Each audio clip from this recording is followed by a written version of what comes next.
eterno e imortal, honra e glória pelos séculos dos séculos. Queridos irmãos, com alegria desejo saudá-los com a paz do Senhor.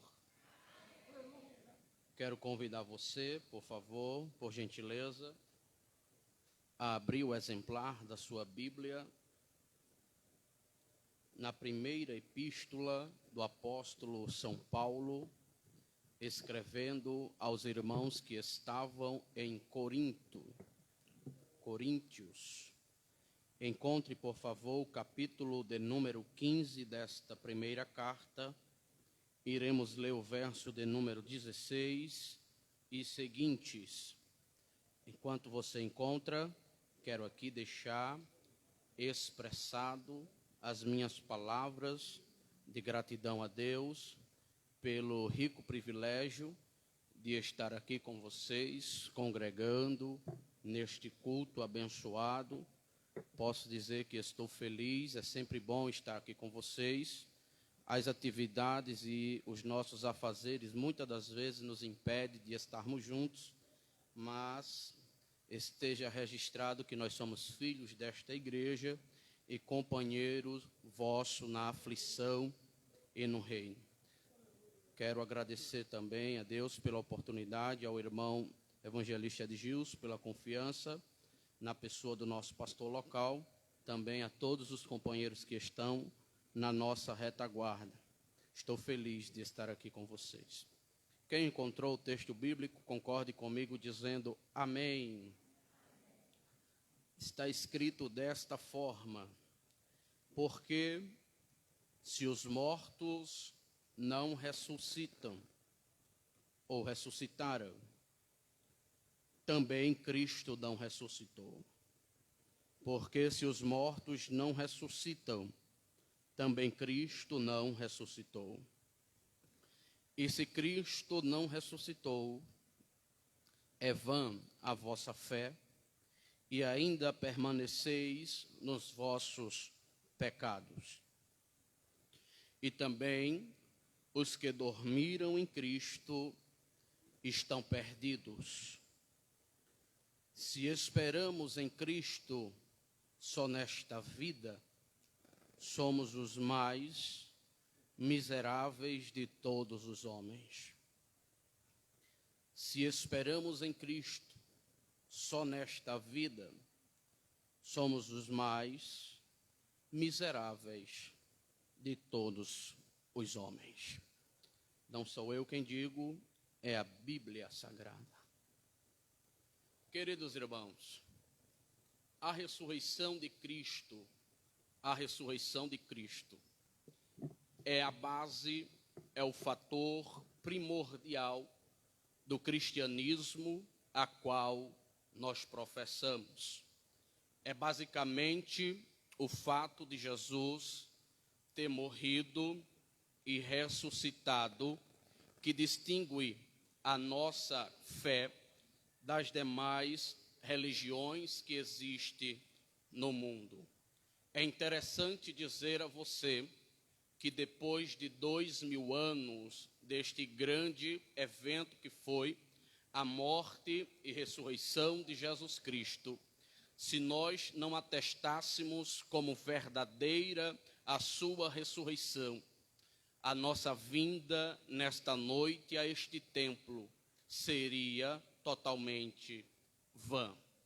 O que nos diferencia das outras religiões é o fato de que nós conseguimos expressar a nossa fé racional, que houve um dia na história que Deus, fazendo missões, entregou o seu único filho para morrer por aqueles que haviam no mundo de forma justificativa. Ele recebeu o pecado de toda a humanidade sobre si, fato este que fez aquele que é considerado o Filho de Deus morrer em uma cruz como maldito.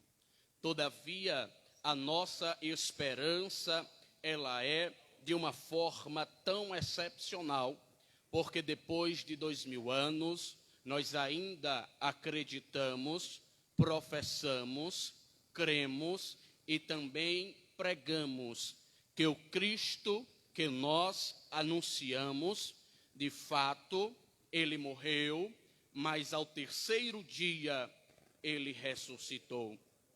Imagine você que se Cristo não tivesse ressuscitado, que Salvador seria ele, porque um morto ou um Salvador morto não pode salvar ninguém. E isto basicamente nos faz diferentes, porque se nós formos analisar algumas religiões que existem por aí, o Deus dela, com D minúsculo, ou profeta delas, eles morreram, mas ainda eles estão sepultados, e os seus restos mortais se encontram jazidos em uma tumba. Porém, nós temos a eficácia da palavra de Deus, que consta que no terceiro dia, no domingo, quando Maria Madalena, Maria e Salomé foram até o sepulcro aonde Jesus estava, diz a palavra de Deus que ali estava um anjo. E aquele anjo, olhando para aquelas mulheres, disseram: por que vocês estão buscando aquele que é vivo no meio dos mortos? Vão e digam aos vossos irmãos que ele não está mais aqui, porque ele já ressuscitou. Aleluia! Então, nosso Cristo, irmãos, ele é o Senhor por excelência. Fato é que ainda no contexto que nós vivemos, quando a história se alonga, existiam algumas correntes de pensadores que tentaram distorcer acerca da verdade da ressurreição de Cristo. Houve alguns que disseram que as mulheres, quando foram ali ao túmulo aonde Jesus estava, foram ao túmulo errado, e que ainda hoje os restos mortais de Cristo estão sepultados ali naquela cidade, só que ninguém sabe aonde está. Ainda existe uma outra corrente que diz que os discípulos à noite pegaram o corpo de Jesus, roubaram o corpo de Jesus, o esconderam e ninguém sabe aonde está.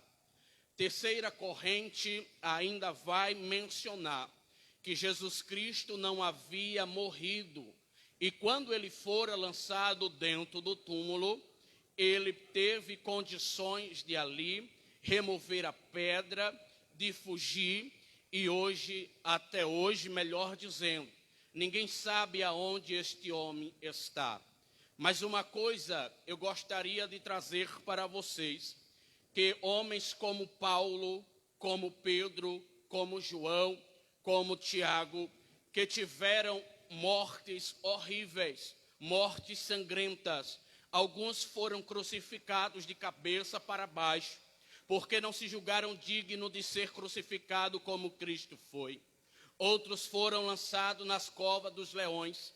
Outros cristãos eram envolvidos em peles de animais, e os cachorros corriam e estraçalhavam seus corpos vivos.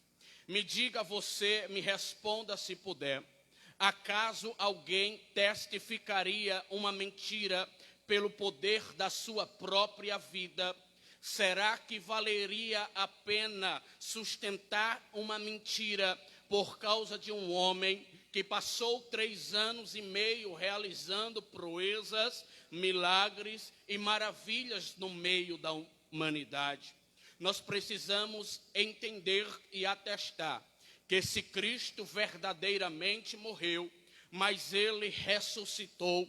O apóstolo Paulo agora vai, nesta carta e neste capítulo, nos trazer alguns memoriais acerca do que ele falara aos irmãos em Coríntio. Quando nós lemos aqui o capítulo 15 desta primeira carta, nós precisamos entender que Paulo, ele estava na cidade de Éfeso. Paulo fundou a igreja que estava em Corinto, porém partindo Paulo para evangelizar outras cidades. Fica ali agora Apolo, que era um homem que era versado no conhecimento, fervoroso nas escrituras e um homem altamente eloquente. Todavia, essa igreja cresce. Essa igreja é uma igreja que é detentora de todos os dons. Porém, à medida que esta igreja cresce no seio da igreja também vários problemas. Problemas estes que são levados a Paulo pela família de Cloe, são levados a Paulo por Estefana, por Fortunato e até mesmo por Acaico. E a situação da igreja de Corinto, ela era tão triste, que até mesmo a própria igreja escreveu para Paulo dizendo: Paulo, a igreja que tu fundou não é mais a mesma igreja. Mas por quê? No relato desta carta, havia informações de que dentro do seio da igreja existia imoralidade sexual. Existia dentro do contexto desta igreja pessoas que abusavam da graça de Deus e que viviam uma vida totalmente mundana. Se existe a graça, logo eu posso praticar o pecado que for, que no fim de tudo eu serei salvo. Nós temos que entender que o evangelho é seriedade. Nós temos que entender que o evangelho trata-se de algo que requer de nós disciplina e mudança de vida. Ainda no contexto desta igreja, existiam pessoas que não levavam a liturgia do culto a sério e estavam devastando aquilo que o apóstolo Paulo tinha plantado na igreja. Você pode perceber que é nesta igreja que existia uma facção tão grande, que esta facção era composta por 4 grupos. Uns diziam que era de Apolo, outros diziam que era de Paulo, outros diziam que era de Cefas, e ainda existia um outro grupo que dizia que era de Cristo. Paulo está encontrando dificuldades, porque ele saiu, deixou uma igreja unida, deixou uma igreja consubstanciada na palavra, e depois de 3 anos, o povo se revolta e começa a exercer um cristianismo de toda forma. Não obstante, quando nós olhamos para a realidade do século 21, eu não consigo enxergar uma diferença da igreja que estava alicerçada em Corinto para a igreja que nós estamos vivendo. Eu não estou falando no contexto de Rangel, eu estou falando acerca de contexto de igreja universal que diz que vai para o céu. Olhe bem como é engraçado. Existem pessoas que vivem uma vida pautada na palavra de Deus, renunciando o pecado, vivendo todo dia, lutando contra as práticas da carne, e esses atestam que vão morar no céu. Mas do outro lado, existem pessoas vivendo o liberalismo teológico, o liberalismo da fé, acreditando que você pode fazer de tudo o que quiser, porque para ser cristão, você não pode carregar em você, aleluia, a força da renúncia que muitas das vezes nos faz sofrer por causa do evangelho.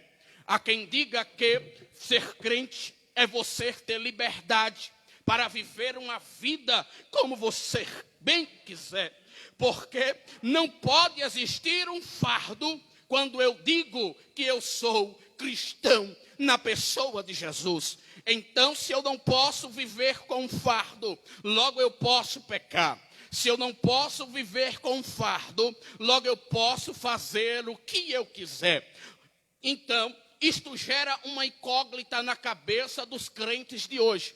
Quem é que está certo? São aqueles que passam a sua vida inteira renunciando ao pecado. São aqueles que passam a sua vida inteira renunciando aos desejos da carne, esperando o dia em que vão encontrar o Senhor, ou aqueles que estão na prática do pecado, vivendo uma liberdade religiosa, que não tem compromisso com a palavra, que não tem compromisso com os bons costumes, que não tem compromisso com a seriedade do evangelho, que estão dizendo que vão para o mesmo céu que esta outra classe diz que vai. Ou seja, algum dos dois está errado. Paulo estava enxergando este problema na igreja que estava em Corinto.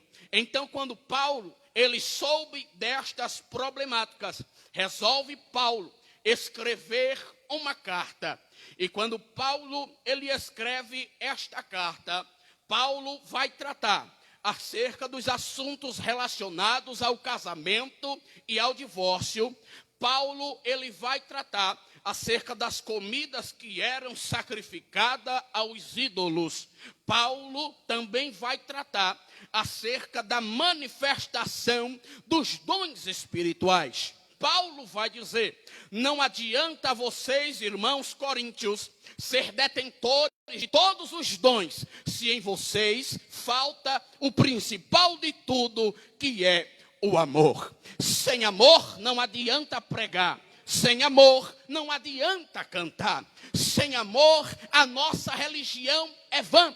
Porque foi Jesus Cristo quem disse: conhecerão que vocês são meus discípulos quando vocês amarem uns aos outros. Aleluia. Sem amor, o homem que prega, ele é como um sino que tine. Ele faz muita zoada, mas não tem efeito nenhum. Sem amor, a nossa religião, ela é falsa, porque o ato de ser religioso que faz a religação do homem a Deus é a prática do amor, é a prática de olhar para o outro, enxergar as suas fraquezas e dizer: tu és fraco, eu estou forte, eu te suporto na pessoa de Cristo Jesus e eu vou te ajudar a orar. Religião é isso. Religião é, se você está abastado de comida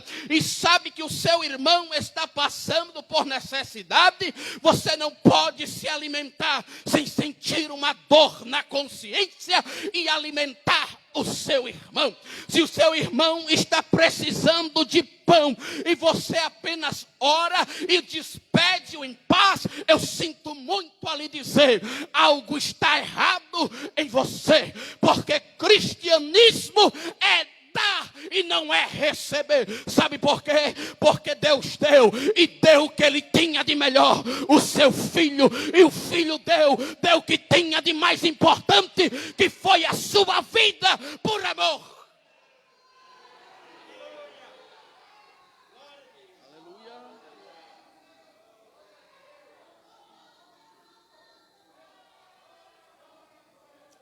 Oh, glória a Deus, aleluia. Isto é cristianismo. Cristianismo é se oferecer, cristianismo é se deixar gastar. O próprio Paulo disse que com lágrimas de dia e de noite ele admoestava os irmãos, aleluia, com gemidos, com choros, aleluia, com dores de parto, até que Cristo fosse gerado na vida daquele seu discípulo.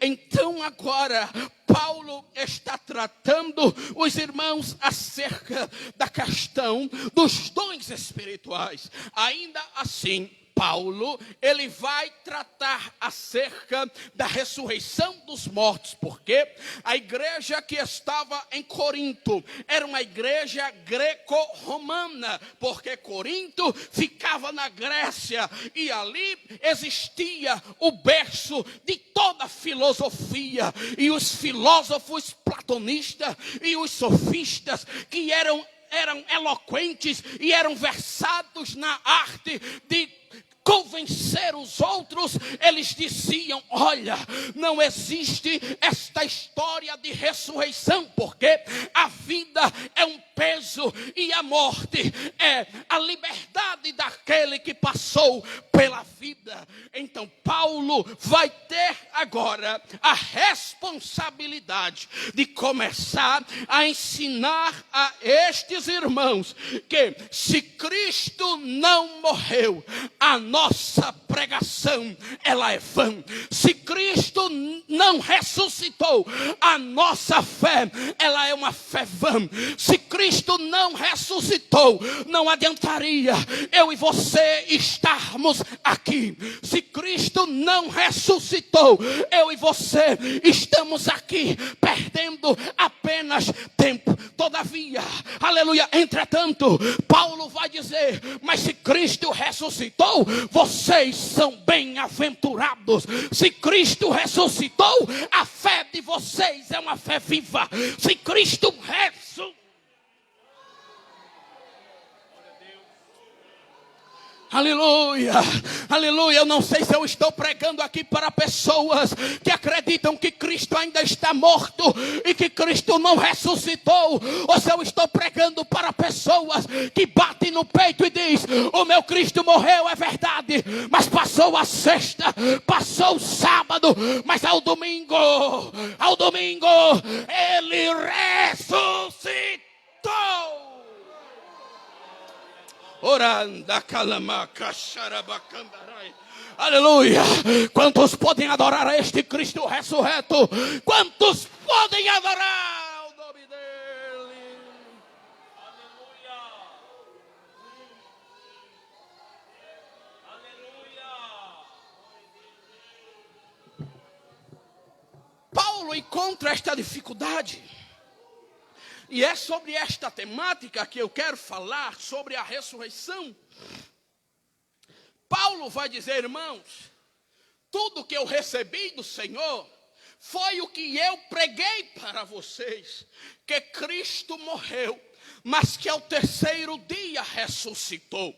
E ele foi sepultado, porém, quando ele ressuscitou, ele apareceu para Pedro, ele apareceu para 50 irmãos, ele apareceu para mim e apareceu para Tiago. O que Paulo está querendo dizer é: irmãos, existe prova cabal de que aquele santo homem, ele morreu, mas que a morte não deteve ele. Ele não é alguém que vai passar pelas histórias e não vai ficar provado nada acerca dele. Ele não é mais algum lunático, algum louco que entregou a sua vida e ficou por isso aí mesmo. Não, este Cristo, ele é diferente. Este Cristo que eu vos anunciei, ele é a própria plenitude de Deus. Este Cristo estava no princípio. Este Cristo criou todas as coisas. Este Cristo, ele tem um nome que está acima de todos os nomes, qual todo joelho, toda língua confessará. Oh!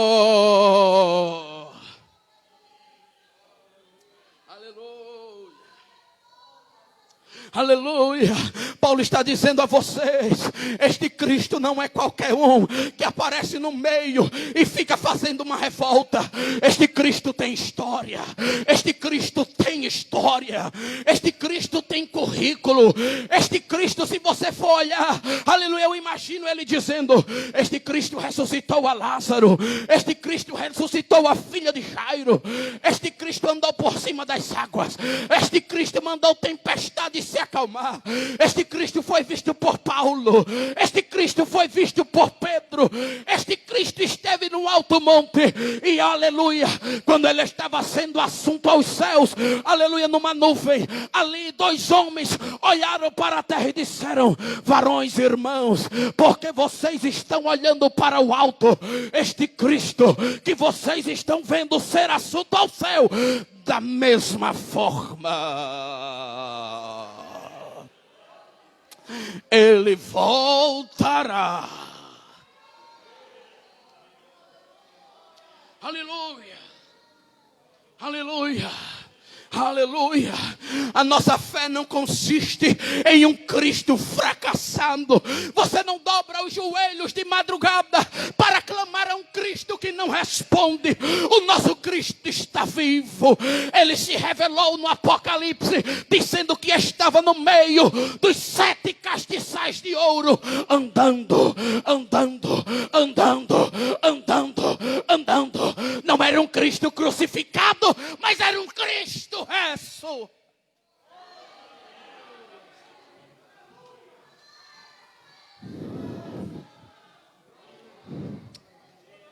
É que a manchou rebiocoma na Elewa canchou rebiocou mitergia. Liriocou mantorocou badaracandaraya. Aleluia. Aleluia. O seu Cristo, Ele é o campeão. Ele tem as suas marcas na mão. É verdade. Ele tem uma furada, aleluia, no seu lado. É verdade. Mas também Ele disse: foi-me dado todo o poder nos céus e na terra. Escreve João: eu sou o alfa, eu sou o ômega, eu sou o primeiro, eu sou o derradeiro, eu sou aquele que estive morto, mas agora estou vivo. E eu tenho na chave, aleluia, eu tenho a chave da morte e do inferno.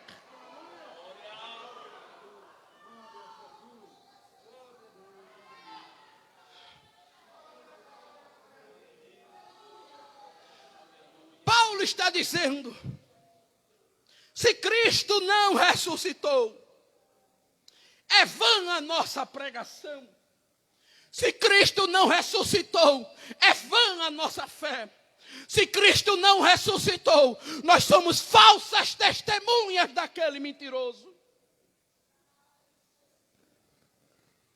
Se Cristo não ressuscitou, nós estamos com os nossos pecados imputados, e quando nós morrermos, nós iremos para o inferno. Se Cristo não ressuscitou, comamos e bebamos, o resultado é um só: todo homem, toda alma, aleluia, que pecar, esta morrerá. Se Cristo não ressuscitou, olha, para que renúncia? Se Cristo não ressuscitou, para que santidade? Se Cristo não ressuscitou, para que evangelho? Se Cristo não ressuscitou, para que santificação? Mas Paulo está dizendo mais: se Cristo aleluia, ressuscitou, a renúncia faz sentido. Se Cristo ressuscitou, a santidade faz sentido. Se Cristo ressuscitou, a devoção a Ele faz sentido. Se Cristo ressuscitou, a sua vinda nesta noite aqui não é vã. Se Cristo ressuscitou, Ele tem poder para te ajudar. Se Cristo ressuscitou, Ele renova as tuas forças. Se Cristo ressuscitou, Ele ouve a tua oração. Se Cristo ressuscitou, Ele pode te curar. Se Cristo ressuscitou, Ele está aqui. Se Cristo ressuscitou, Ele está na tua casa. Se Cristo ressuscitou, Ele age no teu trabalho. Eu não sei você, Ele está vivo. Ele está vivo. Ele está vivo.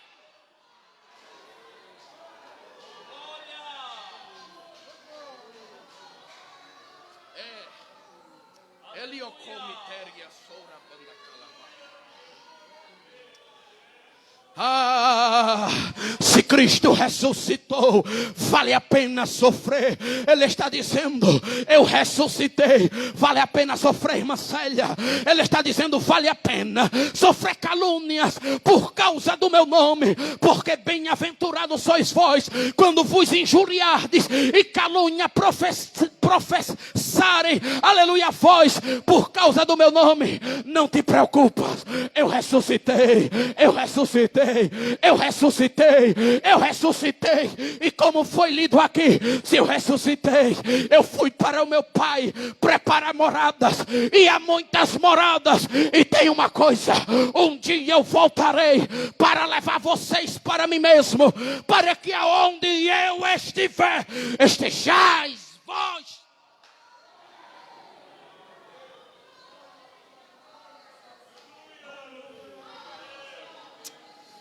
Alá, Aleluia.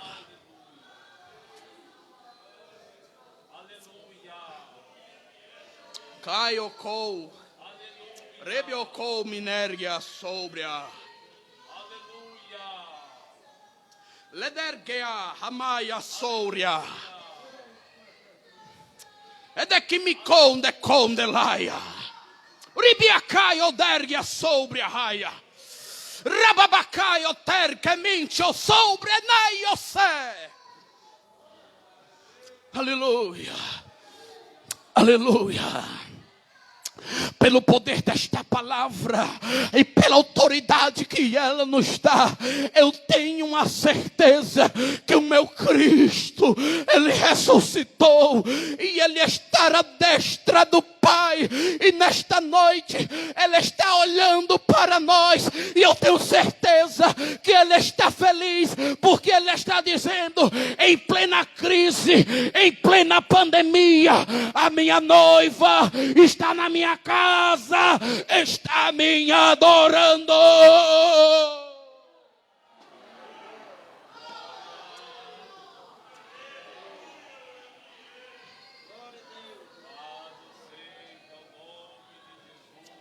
Alaia mantora bacalabacana. Stekel emiocou minéria. Erra. Alaio comana. Alabracandarabacandarabacalabacalaba. Bendito é o nome de Jesus. Ele é o Cristo que ressuscitou. Ele é o Cristo que ressuscitou. Paulo está dizendo: irmãos coríntios, o Cristo que eu preguei para vocês é aquele que apareceu para mim no caminho de Damasco, e a sua sombra fez alumiar a minha jornada, e eu caí, e eu disse: quem és, Senhor? Ele disse: Saulo, Saulo, por que tu me persegues? E eu disse: quem és, Senhor? E ele disse: eu sou Jesus, eu sou Jesus, Saulo. Aleluia! Na segunda parte do texto, Paulo agora vai ratificar que este Cristo ressuscitou. E se ele ressuscitou, existirá a futura ressurreição dos crentes. Paulo vai dizer: se Cristo ressuscitou dos mortos, ele é a primícia daqueles que dormem.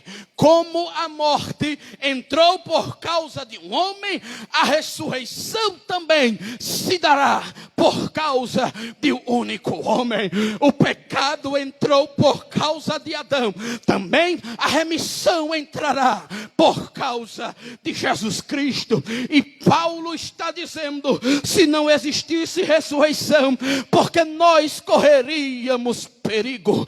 Paulo está dizendo: se não existisse ressurreição de mortos, eu não estaria na cidade de Éfeso enfrentando bestas ferozes por causa do seu nome. Paulo diz: se Cristo não tivesse ressuscitado, e se não existisse ressurreição dos mortos, eu não padeceria fome, eu não padeceria açoites, eu não padeceria naufrágios, eu não padeceria pedradas por causa do amor dele, por causa do nome dele. Mas já que ele ressuscitou, pode apedrejar. Mas já que ele ressuscitou, pode caluniar. Mas já que ele ressuscitou, pode vir perigo, pode vir espada, pode vir açoite.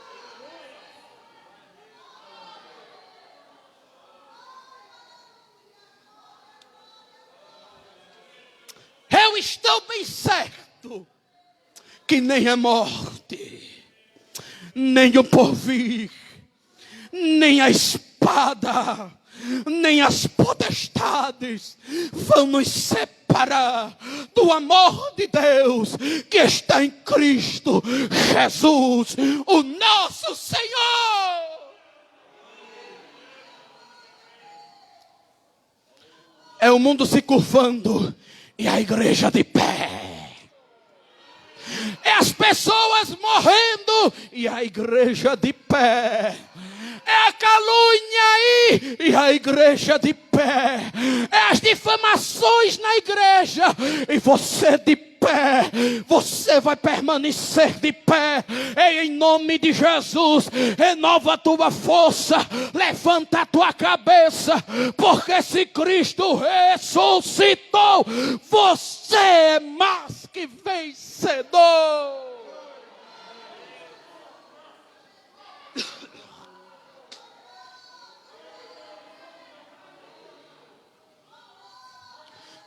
Portanto, se Cristo ressuscitou, mantenha a vossa fé ativa.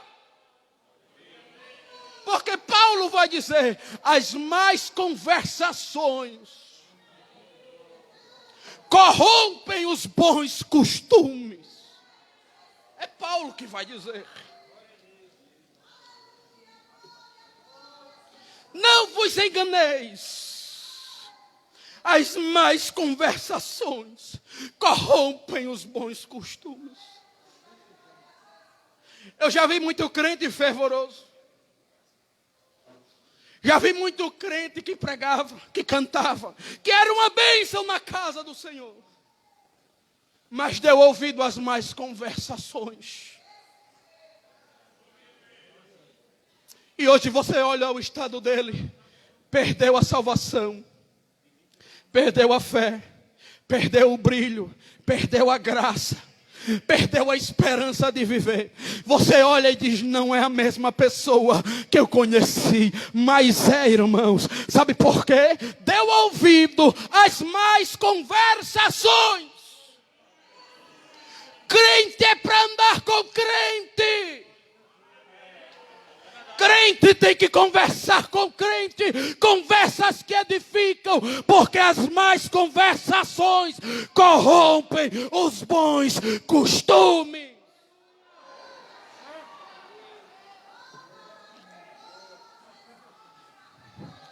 Aí ainda existiam alguns que diziam, se Cristo ressuscitou, se os mortos vão ressuscitar, como é que vai ser o corpo desses que se ressuscitaram? Paulo vai dizer, nércios! Por acaso a planta, ela é plantada como planta? Ele vai usar o que Cristo disse, se o grão de trigo não morrer, ele não se transforma em uma árvore. Não se planta um pé de jaca, se planta uma semente de jaca. Mas haverá uma transformação. Ele está dizendo, os nossos mortos estão sendo plantados.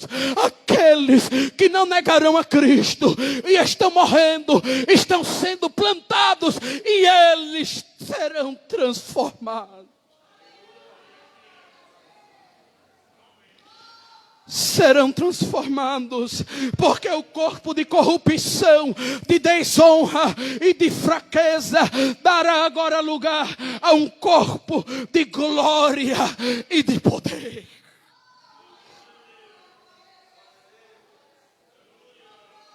Aí Paulo ainda vai terminar, e eu vou terminar agora.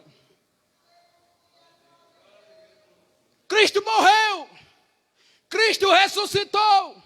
Os crentes ressuscitarão, o corpo será transformado. Mas tem um mistério que eu quero dizer para vocês.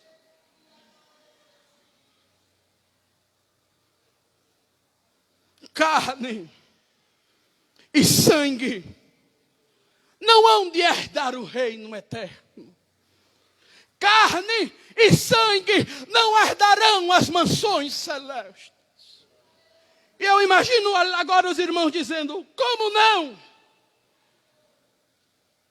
E o que vai acontecer?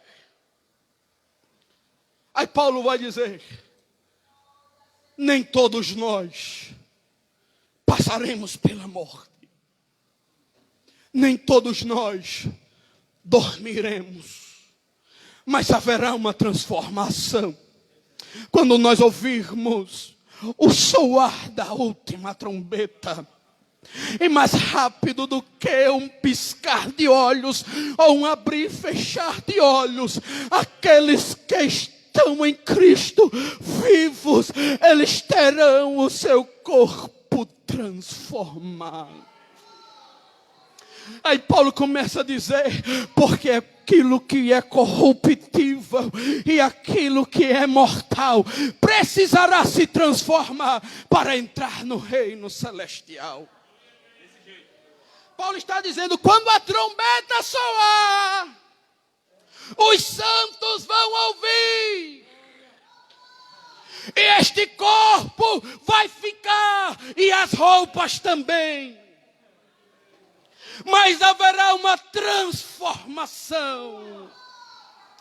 Este corpo mortal vai receber um corpo imortal. Esta carne velha será transformada numa carne imortal. E será colocado um ponto final em todo o teu sofrimento, porque não haverá mais morte, não haverá mais dor, não haverá mais pranto, não haverá mais tristeza. Todas essas coisas já passaram, e agora o que ficará para você é um novo nome, o que ficará para você é uma nova veste, o que ficará para você é uma vida inteira com o Senhor.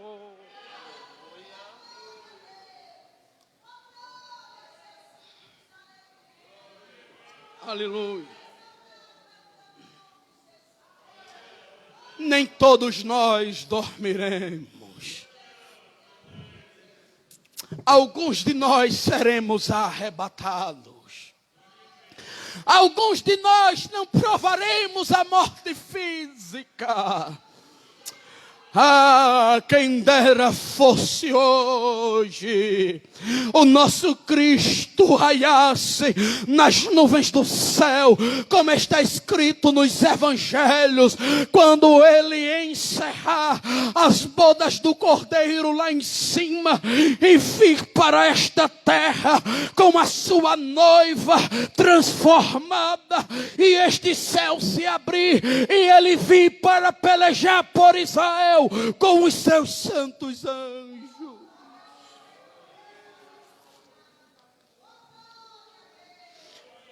E Paulo vai terminar a sua carta dizendo: não desfaleça, sejam firmes e constantes. Sejam firmes e constantes.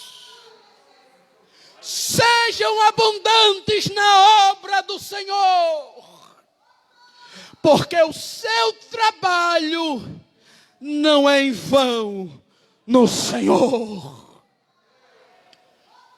Ele está dizendo, quando a trombeta tocar e o teu corpo for transformado, tu irá passar pelo tribunal de Cristo, bema de Jeová, e neste tribunal ele vai julgar as tuas obras, ouro, pratas e pedras preciosas, obras que foram feitas para glorificar o nome do Senhor. Haverá uma recompensa. Mas ninguém está me vendo, mas o dono da obra está te vendo. Mas ninguém quer ir, mas você está indo, é isto que importa. Ninguém te entende, mas ele entende e continua. Tem muitas caras feias, não te preocupas. Sede firme e constante.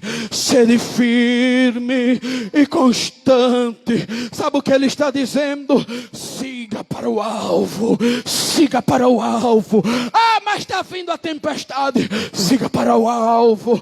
Ah, mas está vindo calúnia.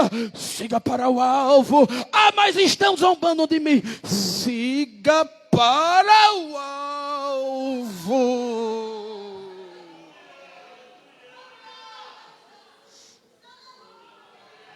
Ah.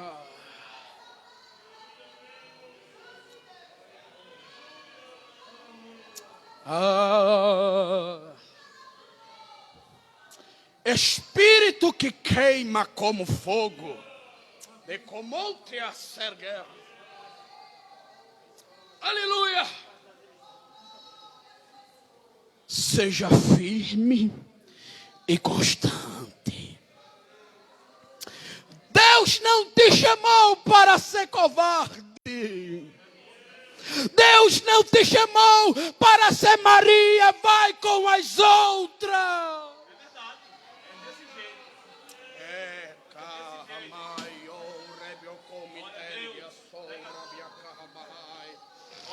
Deus te chamou para um propósito específico. Se tu recuares, grande será a cobrança. Porque muitos queriam, Ele te deu e agora tu estás relaxado. Vou terminar agora. Seja firme e constante. Seja firme e constante. Seja firme e constante. Aleluia, eu vou continuar dizendo, seja firme e constante. Seja firme e constante. Jerusalém é logo ali. Seja firme e constante. Seja firme e constante. Tem galardão para você lá. Seja firme e constante. Seja firme e constante. Haverá de ter uma recompensa.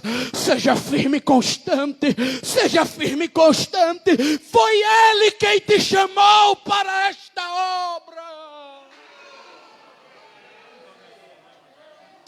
Talvez alguém esteja dizendo, mas é obra que muito não veem.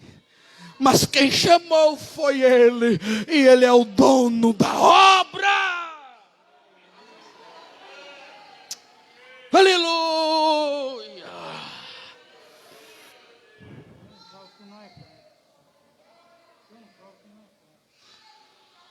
Aleluia.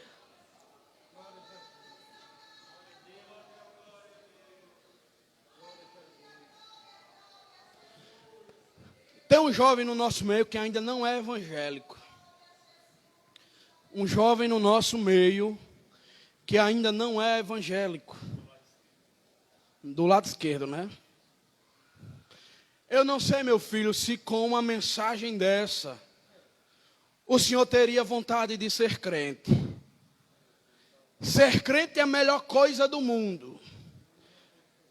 Mas também ser crente é muito difícil. Tem muita gente que está vendendo o céu aí por preço de banana.